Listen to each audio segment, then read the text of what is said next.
Bagaimana nak mengatasi masalah sifat amarah?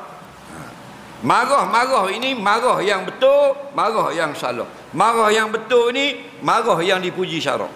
Mana anak tidak semayang kita marah, marah tu betul. Faham? Nabi kata muru auladakum bisalah wa hum abna'u sab'a. Amu anak mu 7, mu kena suruh dia semayang. Wadribu 'alaiha wa hum abna'u 10. Mu pukul anak mu kalau umur 10. Bila dak semayang. Itu marah tu disuruh syarak. Nabi kata lagi man ra'a minkum munkara falyughayyir bi yadihi. Barang siapa tengok benda haram maka marah. Antara marah itu ialah bertindak dengan tangan.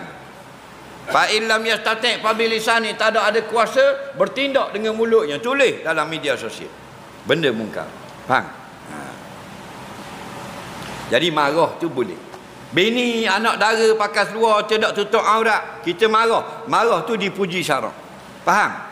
Tapi kalau amarah baran, hak marah habis benda nak marah, itu tak boleh. Kerana ini sifat mazmumah. Apa? Suka marah. Faham? Jadi kalau marah yang tidak betul, orang tu dah ingat nak jepuk dia kenduri anak baru ni. Padahal bukan jauh pok sepupu. Faham? Anak sepupu tadi kenduri makan nikah anak. Dah ingat nak jepuk pok sepupu hak duduk tebing tembah pakai contoh. Faham lagi? Ngamuk dia ni bahasa anak dara menatang dia kata. Faham lagi? Nampak? Dia sopah aku dah pijak dah tanah Sungai Udang. Apa gitu semua nak marah padahal dah ingat. Ada tak dah ingat ada tak? Ramai-ramai anak dah ingat seorang terlepas. Faham? Marah.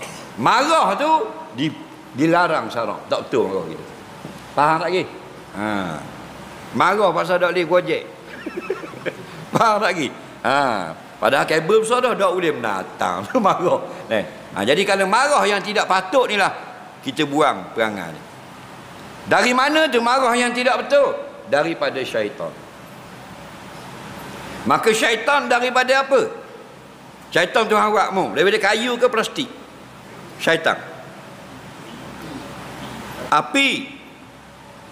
Nabi kata khuliqatil malaikatu min nur wa khuliqatil jan min nar wa khuliqtu min tin. Dijadikan malaikat itu daripada cahaya, dijadikan jin daripada api, dijadikan kamu daripada tanah. Innama yutbi'ul ma'an innama yutbi'un nara al-ma'u, dan hanya sungguhnya yang memadamkan api itu adalah air. Maka oleh kerana marah yang tidak betul itu berasal daripada syaitan, syaitan berasal daripada api, lalu Nabi pun sebut faman ghadiba falyatawadda. Barang siapa yang datang marah hendaklah mengambil wuduk. Jadi jawapan orang yang selalu sikap amarah, sentiasa berwuduk 24 jam. Jangan amal wuduk nak semayang saja. Biarlah nak pergi pasar pun wuduk, nak pergi ngai pun wuduk, nak pergi candak pun berwuduk, nak pergi nukang pun wuduk, nak pergi noreh pun berwuduk. Kerana apa? Kerana orang yang sentiasa ada wuduk, dia duduk dalam cahaya agama. Cahaya guna pula. Nabi kata al-wudu'u nur, wuduk itu cahaya. Faham?